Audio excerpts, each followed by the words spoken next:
Oremos. Senhor Deus, obrigado, Pai, mais uma vez, por essa tarde, essa noite. Obrigado por Tua palavra, que ela encontre também lugar nos nossos corações, Pai. Teu Santo Espírito fale conosco, nos exorte, nos confronte, nos conduza ao arrependimento, nos conduza para mais perto de Ti, apesar de mim, Pai. No nome de Jesus, amém. Amém. Irmãos, nós aqui na igreja temos levado a Bíblia muito a sério. E eu louvo a Deus por isso. E tudo isso tem nos conduzido em vários momentos, a algumas situações de autorreflexão, de exortação, de confronto pessoal, de questionamentos. E isso nem sempre é fácil, isso nem sempre é confortável. Mas eu espero que você que está fazendo parte aqui na Redenção, ou você que está aqui hoje à noite, trilhe na sua vida um caminho de aperfeiçoamento, um caminho de formação, de maturidade nessa jornada da vida cristã. Que a sua vida cristã não fique estagnada, não fique parada. A mensagem das Escrituras, o que nós temos na palavra, não se limita à salvação. Depois da salvação, a vida continua. E existe uma trilha a ser percorrida. Existe um caminho, uma nova forma de viver, uma nova forma de existir no mundo aqui. E há etapas nisso. A Bíblia até, em alguns momentos, usa a imagem de um recém-nascido para a pessoa que se converte, para a pessoa que ingressou no reino ou na família de Deus. E ela ali começa a se alimentar de leite. Mas a Bíblia cobra que essa pessoa faça uma transição, que essa pessoa amadureça, que essa pessoa cresça, e aquele alimento que ela está consumindo passe para o alimento sólido. Deve existir avanço, deve existir aprofundamento, deve existir aumento no comprometimento, deve existir nas nossas vidas um processo de santificação em curso, em outras palavras. E nós temos buscado isso aqui na igreja, temos buscado isso através dos nossos pequenos grupos discipuladores, inclusive um dos temas que a gente tratou foi justamente sobre maturidade. E justamente esse questionamento, esse confronto, essa questão de será que estamos estagnados? É isso que Deus quer para a gente? A vida cristã deve ser assim? Onde é que nós estamos? E a gente tem buscado isso também através da EBD, a gente tem buscado isso através do púlpito, das mensagens que são pregadas aqui. É por isso, inclusive, que nós não convidamos qualquer pessoa para pregar aqui. A gente busca pessoas que tenham esse comprometimento real com a palavra de Deus. Mas, dentro de todo esse processo de amadurecimento, de crescimento, de questionamento, de reflexão, de busca mais aprofundada, existe um ator fundamental. Você. É óbvio que eu não estou negando aqui a ação do Espírito Santo em nós. Nada a gente pode sem Ele. E o processo de santificação é causado em nós por Ele. Mas até o Espírito Santo, nesse processo de santificação que a gente vive, de aproximação cada vez mais de Deus, de amadurecimento que a gente vive, até o Espírito Santo nos dá uma liberdade de atuação na vida. E sobre esse espaço, sobre essa liberdade, nós somos responsáveis por nossos atos. Nós somos responsáveis por nossas vidas. Existe, dentro do contexto da vida cristã, a responsabilidade humana.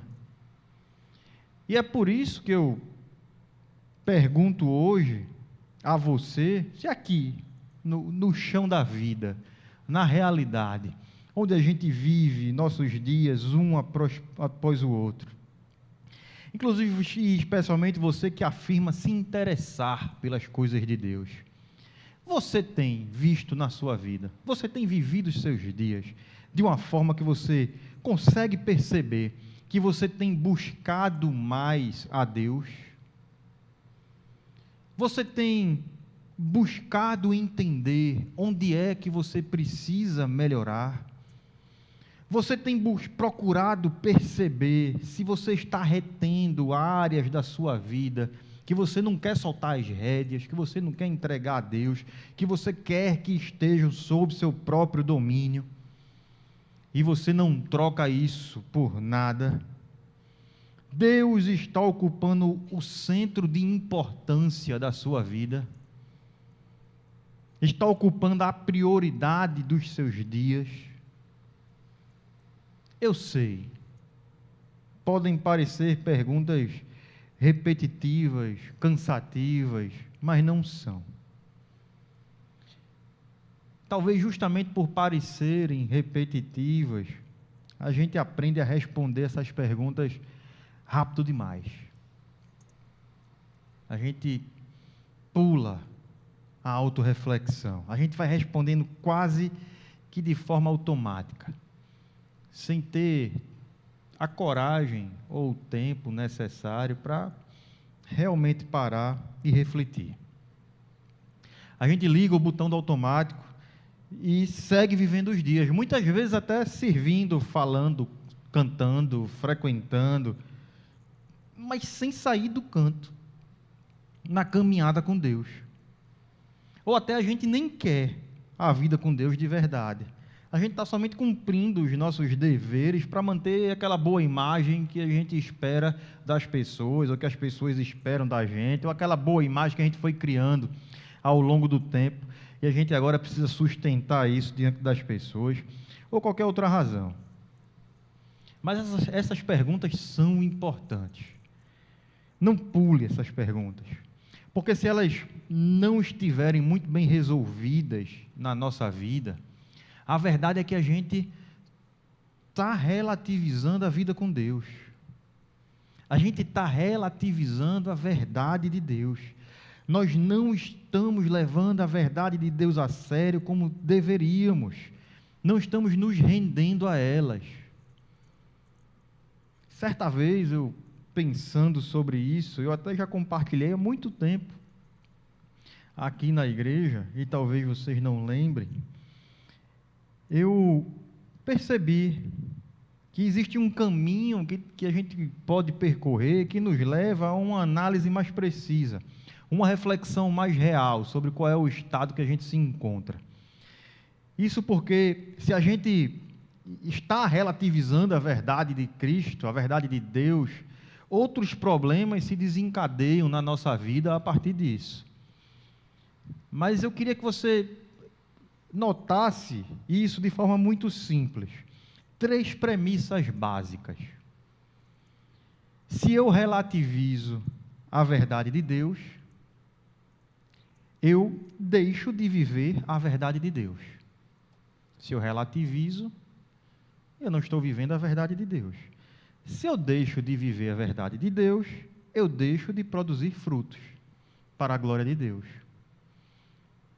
3 premissas básicas, simples, que a partir disso a gente consegue perceber se a gente tem vivido a vida que Deus espera ou não. Se a gente tem vivido a verdade de Deus. Como é que eu faço isso? Fazendo o caminho inverso. Avaliando se a consequência dessas premissas já está presente na minha vida ou não. Se minha vida já está estagnada ou não. Como? Faça a pergunta sobre a 3ª premissa que a gente fez aqui. Se faça a pergunta: tenho produzido frutos para a glória de Deus? Se não, provavelmente você está deixando de viver a verdade de Deus. Se você deixou de viver a verdade de Deus, é porque você está relativizando a verdade de Deus, está colocando ela em grau inferior sobre outras verdades que você adotou na sua vida.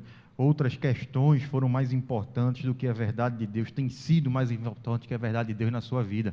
Você não se rendeu a ela. você realmente não tem dado importância a ela.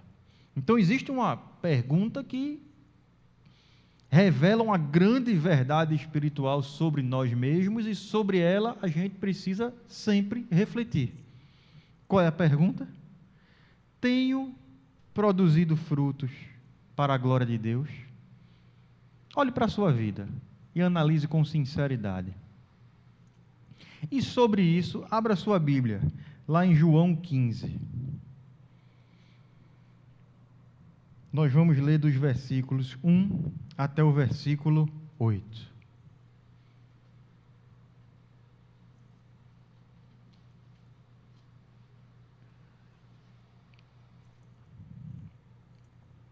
Isso é Jesus falando. Posso ler? Eu sou a videira verdadeira, e meu Pai é o agricultor. Todo ramo que estando em mim não dá fruto, ele corta. E todo que dá fruto, ele poda, para que dê mais fruto ainda. Vocês já estão limpos pela palavra que lhes tenho falado. Permaneçam em mim, e eu permanecerei em vocês. Nenhum ramo pode dar fruto por si mesmo, se não permanecer na videira. Vocês também não podem dar fruto, se não permanecerem em mim. Eu sou a videira, e vocês são os ramos. Se alguém permanecer em mim e eu nele, esse dá muito fruto, pois sem mim vocês não podem fazer coisa alguma. Se alguém não permanecer em mim, será como o ramo que é jogado fora e seca. Tais ramos são apanhados, lançados ao fogo e queimados. Se vocês permanecerem em mim e as minhas palavras permanecerem em vocês, pedirão o que quiserem, e lhes será concedido. Meu Pai é glorificado pelo fato de vocês darem muito fruto, e assim serão meus discípulos. A gente podia falar sobre vários temas aqui em cima desse texto, mas o principal, dentro do que a gente está falando aqui, salta aos olhos. Produzir frutos é essencial. Uma vida que produz frutos para a glória de Deus é uma vida que testemunha de Cristo. É uma vida que está comprometida com Cristo. É a vida de alguém que está conectado com Cristo. É a vida de alguém que está cheio do Espírito Santo. É a vida de um discípulo. Veja que Jesus encerra esse assunto dizendo que assim serão meus discípulos. Se vocês derem muito fruto, assim e assim serão meus discípulos. Essa é a vida de quem pertence ao reino. Mas note, e Jesus deixa isso muito claro aqui, que nós não produzimos frutos por nós mesmos. Nós não produzimos frutos por nossos próprios esforços. Nós produzimos frutos por conta da ação do agricultor nas nossas vidas e por estarmos ligados de forma permanente à videira verdadeira, que é Cristo, que ele fala, eu sou a videira, vocês são ramos. Se vocês permanecerem em mim, vocês darão fruto. E, portanto, também pela presença do Espírito Santo. Nesses 8 versículos que nós lemos, Jesus fala 8 vezes sobre permanecer. Nós permanecermos nele, ele permanecer em nós, a palavra dele permanecer em nós. Permanecer. Estar nele. A palavra estar em nós. Mas note que na nossa caminhada, no decorrer da vida, parece que nós temos algumas crises de ausência. Nós não permanecemos naquilo que professamos. Não nos debruçamos sobre a palavra para que ela permaneça em nós. A gente sequer busca conhecer a palavra. Nós somos envolvidos pelo dia a dia, pela rotina, pelas pressões, e a gente vai sendo tragado por nossas paixões, por nossos pecados, por nossas demandas profissionais, por nossos sonhos pessoais, e a gente vai deixando de lado algumas e várias verdades de Deus nas nossas vidas, para nossas vidas. E aqui é quando acontece o problema do qual decorrem os demais. Na prática, nós relativizamos a verdade de Deus. Nós vivemos colocando a verdade de Deus em patamar inferior a tantas outras coisas, a tantas outras verdades, entre aspas, a tantas outras questões que nós assumimos como prioridade. E a gente vai vivendo como se a palavra não fosse verdade, ou como se apenas alguns trechos da palavra fossem verdade. A gente vai selecionando o que é que a gente crê, aquilo que a gente concorda, aquilo que faz algum sentido para a gente, aquilo que a gente está disposto a se submeter, a gente, isso aqui é verdade, isso aqui eu conheço, isso aqui eu quero viver. Aquilo que a gente discorda, a gente relativiza. A gente vai colocando de lado, a gente vai encontrando desculpas, outros caminhos, a gente vai esquecendo, a gente vai colocando em patamares inferiores. Mas se você acredita somente em alguns trechos da palavra e não na palavra inteira, você não acredita na palavra. Você acredita em você mesmo. Você acredita na sua própria verdade. A palavra inteira é completa.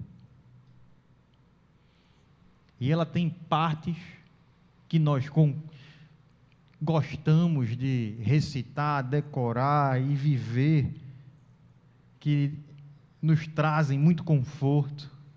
Que sim, Deus nos ama, Deus cuida, Deus salva, Deus provê, Deus sustenta, Deus faz milagre, Deus cura, Deus age no meio do seu povo, Deus faz o impossível, Deus se importa com a nossa situação, Deus transforma a nossa existência aqui, não tenho dúvida nenhuma disso, amo tudo isso, declaro tudo isso aqui, mas existe todo o resto da palavra, partes importantes que revelam quem nós realmente somos, que nós precisamos de mudança, que nós precisamos de novo nascimento, que nós precisamos de salvação, e que depois de ser salvo a gente precisa de disciplina, a gente precisa de santificação, a gente precisa de pobreza de espírito, de choro, de mansidão, de fome e sede de justiça. A gente precisa viver uma vida que glorifica a Deus, que produz frutos para a glória de Deus. E é assim que a gente entra hoje, a gente passa hoje por duas bem-aventuranças, dentro da nossa série do Sermão do Monte. Seguindo aí o que nós temos falado, e a ordem que foi estabelecida por Jesus aqui na palavra, nós temos bem-aventurados os humildes, ou os mansos, na verdade, pois eles receberão a terra por herança, e bem-aventurados os que têm fome e sede de justiça, pois serão satisfeitos. Isso aqui tem tudo a ver com o que a gente está falando, porque a mansidão, ela começa, essa mansidão que Jesus está tratando aqui, não é exatamente aquele tipo de coisa que a gente imagina. Aí eu volto, quando a gente está olhando aqui para as bem-aventuranças, a gente vê que Jesus está invertendo a lógica do mundo, em boa parte do que ele apresenta aqui. Normalmente o mundo vai dizer que feliz, bem-aventurado, é o forte, é o brabo, é o que se impõe, é o que não pode ser resistido, é o que faz valer a sua força. E Jesus chega e diz: não, bem-aventurados os mansos, bem-aventurados os mansos. E essa mansidão, ela vai ter duas perspectivas. A primeira começa na forma como nós nos colocamos diante de Deus, não em relação ao próximo, mas em relação a Deus. Como é que nós consideramos a verdade de Deus?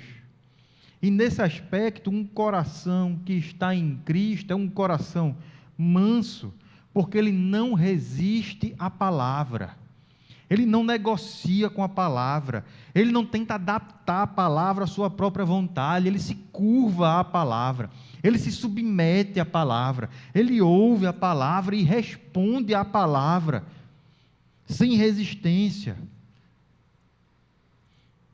Não é apenas uma concordância intelectual, mas uma disposição real de mudança. A palavra confronta e ele não se defende, ele é manso. A palavra expõe e ele não fica se justificando, ele é manso. A palavra direciona e ele obedece, porque ele é manso. Isso é uma mansidão diante de Deus, é o coração sensível, ensinável, responsivo à voz do Senhor. Ao invés de ficar brigando com Deus por sua própria vontade, por seus próprios caminhos. Mas essa mansidão não fica somente na relação com Deus, ela transborda. E ela transborda para a forma como nós nos relacionamos com as outras pessoas. A mansidão nos leva a viver num estado de vida muito diferente do que o mundo nos conduz, do que o mundo nos apresenta. Inclusive, o que o mundo tem apresentado tem causado muita destruição nesse aspecto.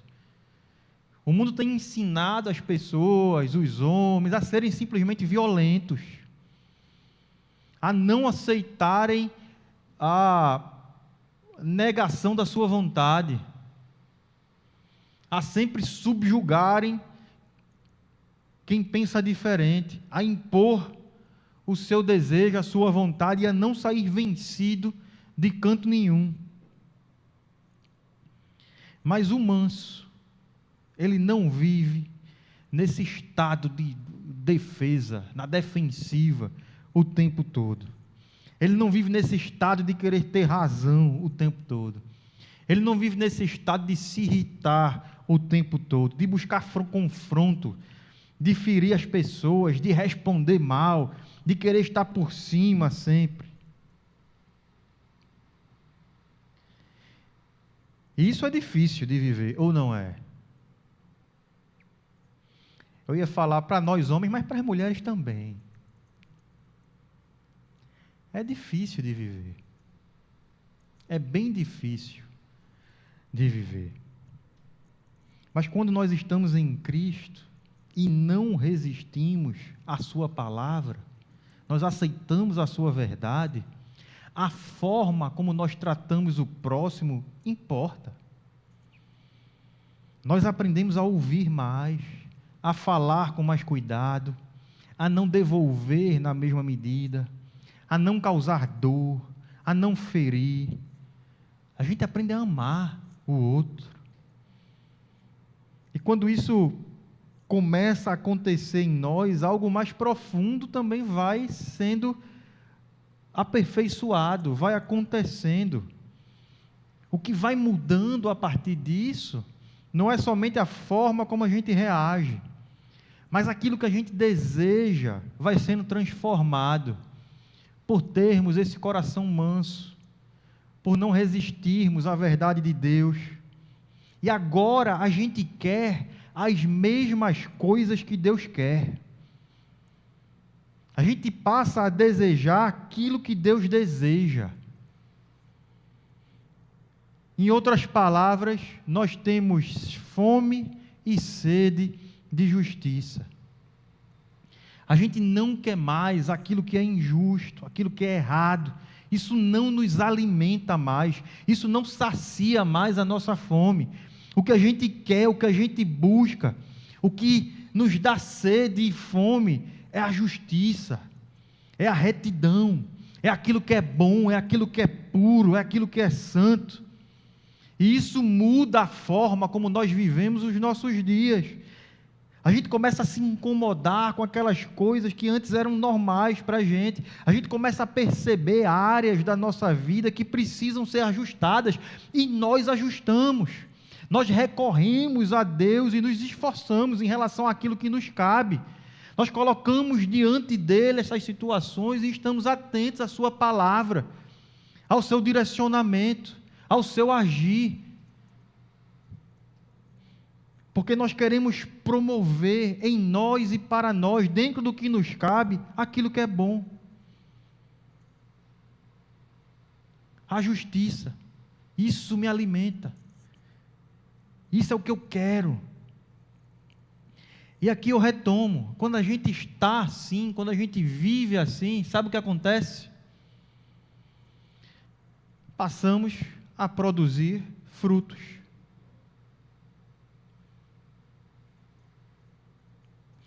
Mas alguns cristãos passam anos da vida sem produzir frutos que glorificam a Deus. Muitos cristãos sinceros estão sufocados, presos em uma vida que foi envolvida, em sua maior parte, somente com os desejos, pelas coisas desse mundo, as conquistas desse mundo, movidos apenas pela sede e pela fome das coisas daqui. A vida particular mostra pouco ou nenhum significado eterno. Outros tantos crentes perderam aquela paixão que um dia tiveram, lá no começo, que sequer conseguiam conter aquela vontade, aquela sede de ver Deus conhecido, de proclamar o amor de Deus, de proclamar a mensagem da salvação, de fazer discípulos de Cristo. E tinha um senso de urgência tão grande que tornava isso aquilo que era mais prazeroso e insignificante na sua vida, nada mais tinha sentido. Mas perderam isso, porque tantas outras coisas tomaram o lugar de Deus. Se perderam em seus apetites. A sede e a fome não era essa da bem-aventurança.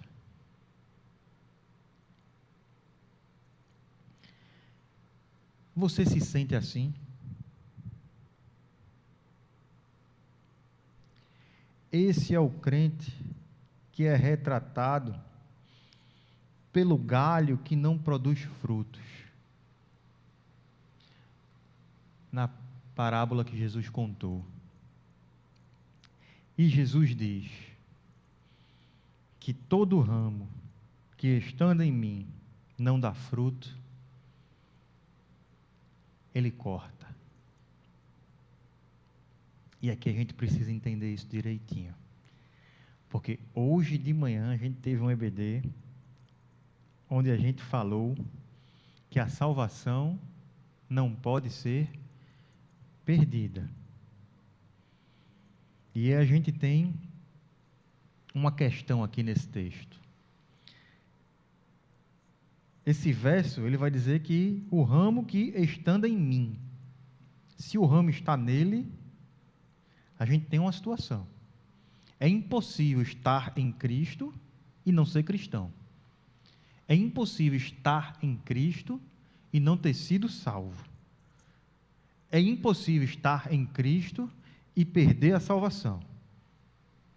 Se alguém está em Cristo, possui o Espírito Santo de Deus, e o Espírito Santo de Deus é o selo da presença de Deus, é o selo da salvação, e nada, nenhum poder, nenhuma altura, nenhuma potestade, nada e ninguém pode nos separar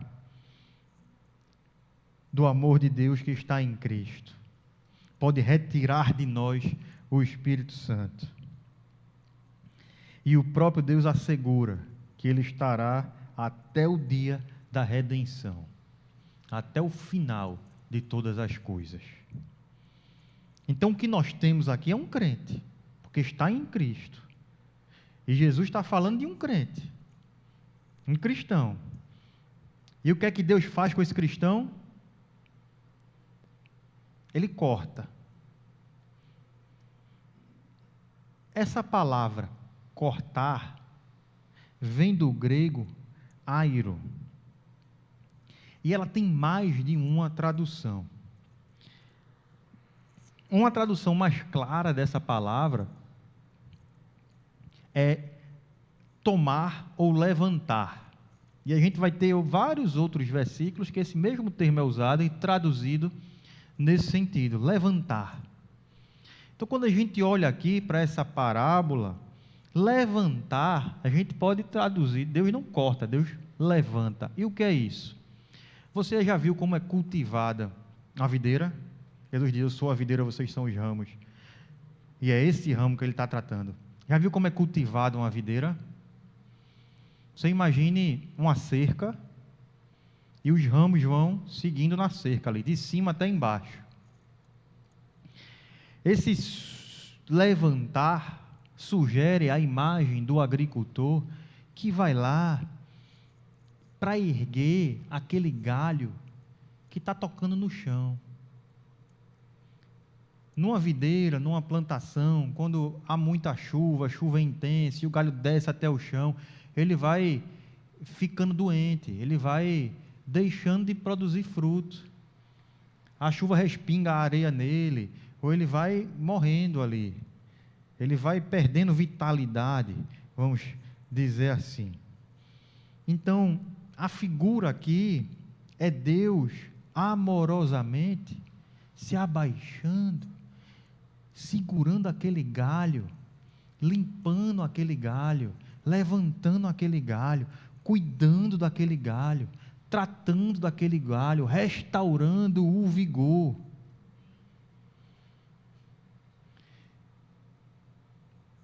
E é isso que ele está oferecendo para a gente. Quando a gente se percebe, esse cristão que não tem produzido fruto. E às vezes, irmão, esse processo é doloroso, é demorado. Às vezes, ele é realizado através da disciplina. Porque Deus corrige os que ama, como um pai amoroso. A disciplina não é para provocar dor, mas é para que aquele ramo produza frutos, para que aquele galho pare de se arrastar pelo chão, para que haja arrependimento, mudança, para que haja aquele choro que a gente falou hoje de manhã, para que haja novidade de vida, para que haja restauração. Então, concluindo, que a gente saia daqui hoje com esse desejo de produzir frutos para a glória de Deus. Mas entendendo que isso não começa com esforço próprio. Isso não começa com tentativa de ajuste exterior. Isso começa quando a nossa vida está de fato alinhada com Deus. Quando a palavra de Deus ocupa o lugar que ela deve ocupar nas nossas vidas, quando nós nos rendemos a Ele de forma real, completa, sincera, sem reter nada.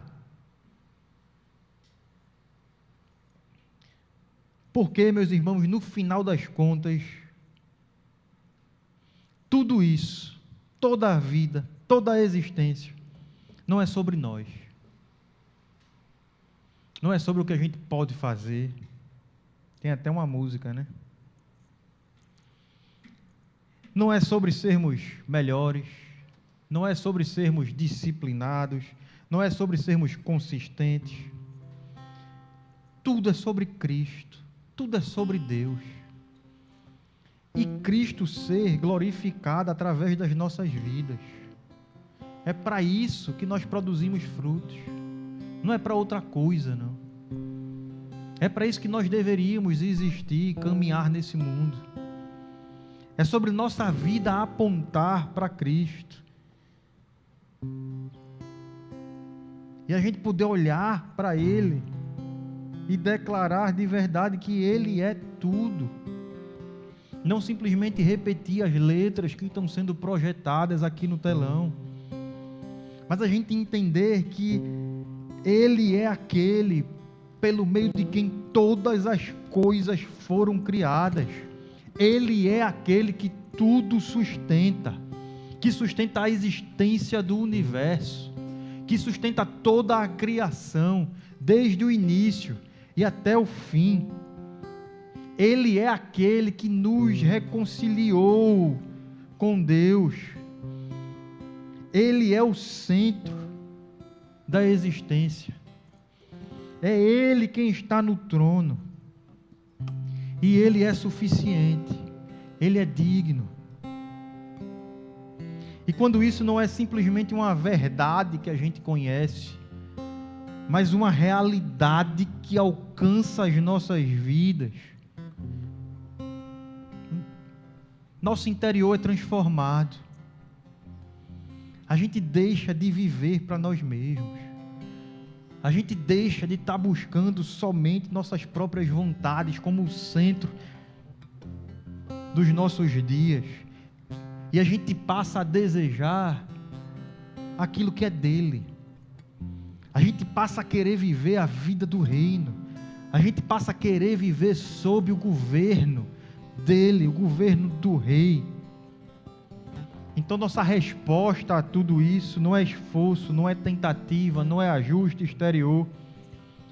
A nossa resposta é rendição, é entrega, é se colocar diante dele e colocar diante dele a nossa vida e reconhecer de forma sincera de que tudo que temos, tudo que somos, tudo que queremos, tudo que buscamos pertence a ele. É o que vem dele.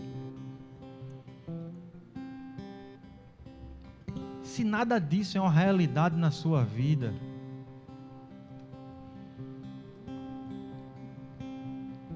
confesse a Deus e peça que Ele transforme quem você tem sido, quem você é. Que Ele lhe dê essa mansidão em relação às coisas dele, em relação à palavra dele, em relação a ele, em relação à vida com ele. E que ele lhe dê fome e sede pelas coisas dele. E ele vai lhe dar.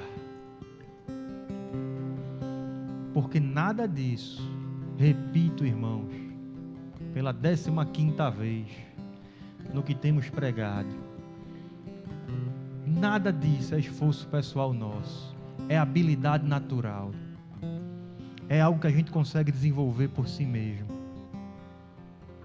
é espiritual e vem de Deus. Deus causa em nós.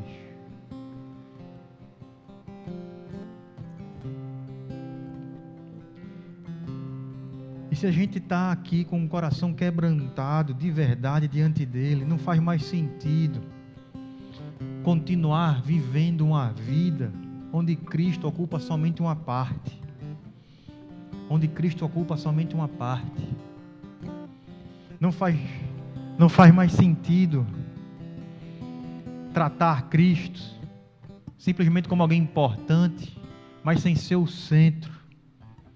Não faz mais sentido a gente está declarando e cantando aqui que Ele é o Senhor e sua verdade vai sempre reinar, mas eu mantenho áreas da minha vida fora do governo desse Senhor. Eu retenho áreas da minha vida negando a sua verdade, ao invés de me render a ela. E o convite final aqui é que a gente cante mais uma vez, que a gente louve mais uma vez.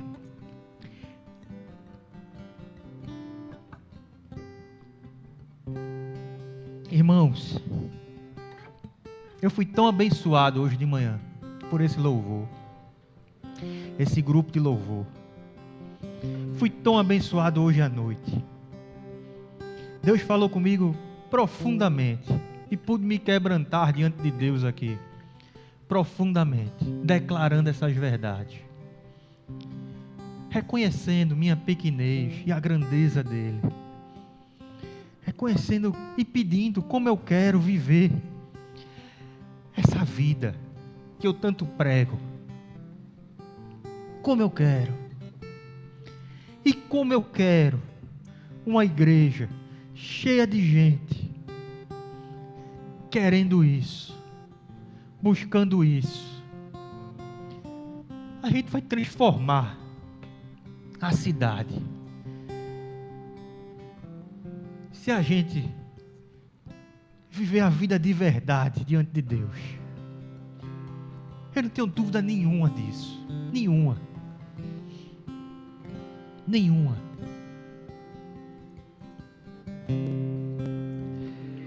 Então a gente vai cantar agora, mais uma vez, declarando a grandeza de Cristo e colocando diante dele quem nós somos, declarando quem ele é, e tendo em mente quem nós somos, desejando a vida com ele e cada vez mais. Vamos ficar de pé para a gente cantar?